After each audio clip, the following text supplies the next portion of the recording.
Private sector के सबसे बड़े बैंकों में से एक आईसीआईसीआई बैंक ने अपने वित्त वर्ष 2023 की चौथी तिमाही यानी जनवरी से मार्च तिमाही के नतीजे जारी कर दिए हैं। बैंक के लिए मार्च तिमाही अनुमान से कहीं अधिक बेहतर रहा है। स्टैंड अलोन नेट प्रॉफिट में सालाना आधार पर बैंक ने करीब 30% की छलांग लगाई है। एसेट क्वालिटी भी बेहतर हुई है। आइए डिटेल्स में जानते हैं आईसीआईसीआई बैंक के मार्च तिमाही का रिजल्ट और ईयरली परफॉर्मेंस कैसा रहा है। नमस्कार, मैं हूं डॉक्टर तन्वी सिन्हा और आप देख रहे हैं बिस्तक। आईसीआईसीआई बैंक के नतीजों के मुताबिक देश के दूसरे सबसे बड़े निजी बैंक का चौथी तिमाही में कंसोलिडेटेड नेट प्रॉफिट पिछले एक साल की तुलना में 27% बढ़कर 9,852.70 करोड़ रुपए रहा। मार्च तिमाही में स्टैंडअलोन आधार पर मार्च 2023 तिमाही में 9,121.9 करोड़ रुपए का नेट प्रॉफिट हुआ है, जो सालाना आधार पर 30% और तिमाही आधार पर 10% अधिक रहा। दिसंबर 2022 तिमाही में नेट प्रॉफिट 8,311.85 करोड़ रुपए रहा है।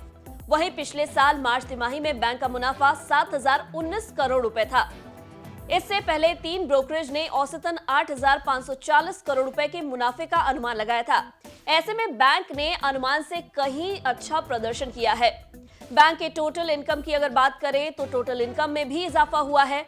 आईसीआईसीआई बैंक का टोटल इनकम भी 36,108.88 करोड़ रुपए हो गया है, जबकि एक साल पहले की टेन्योर में ये 27,412.32 करोड़ रुपए था। यही नहीं, बैंक का कुल खर्च एक साल पहले की अवधि में 17,119 करोड़ रुपए के करीब था, जो बढ़कर 22,282 करोड़ रुपए के करीब पहुंच गया है। बैंक के एनआईआई यानी नेट इंटरेस्ट इनकम मतलब कि ब्याज से होने वाले नेट आय की अगर बात करें तो इसमें भी 40% तक की तेजी रही है। एनआईआई पिछले साल के 12,605 करोड़ रुपए से बढ़कर 17,666 करोड़ रुपए पहुंच गया है। आईसीआईसीआई का एसेट क्वालिटी भी काफी सुधरा है। 31 मार्च 2023 तक कुल कर्ज में ग्रॉस नॉन परफॉर्मिंग एसेट्स की बात की जाए तो ये 2.81% पर आ गया है, जो मार्च 2022 में 3.60% और दिसंबर 2022 में 3.07% पर था। वहीं बैंक का नेट एनपीए मार्च 2023 में 0.48% पर आ गया, जो मार्च 2022 में 0.76% और दिसंबर 2022 में 0.55% पर था। मार्च तिमाही में बैंक की साल दर साल प्रोविजनिंग भी 51.5% घटकर 1,620 करोड़ रुपए पर रही है।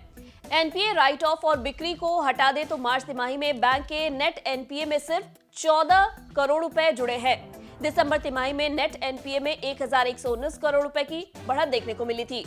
वहीं ग्रॉस एनपीए के फ्रंट पर भी बैंक ने अच्छा प्रदर्शन किया है और इस तिमाही में 4,297 करोड़ रुपए के नए ग्रॉस एनपीए जुड़े हैं। यह आंकड़ा पिछली तिमाही में 5,723 करोड़ रुपए था।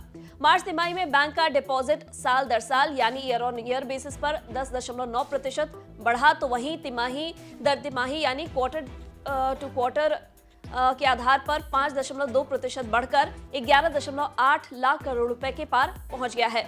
इस तिमाही में टर्म डिपॉजिट 17.1% बढ़कर 6.39 लाख करोड़ रुपए रहा है।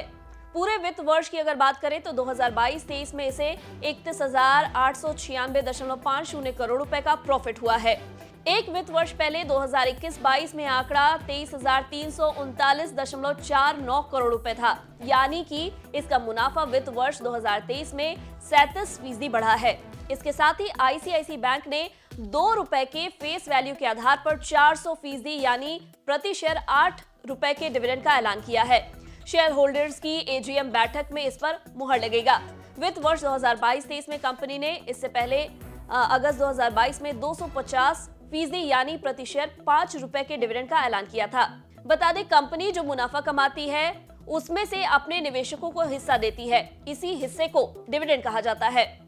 अगर आपको हमारे इस वीडियो में दी गई जानकारी पसंद आई हो तो इसे लाइक और शेयर जरूर करें। साथ ही बिजनेस जगत की खबरों से अपडेटेड रहने के लिए बने रहे हमारे साथ और देखते रहे बिज़ तक।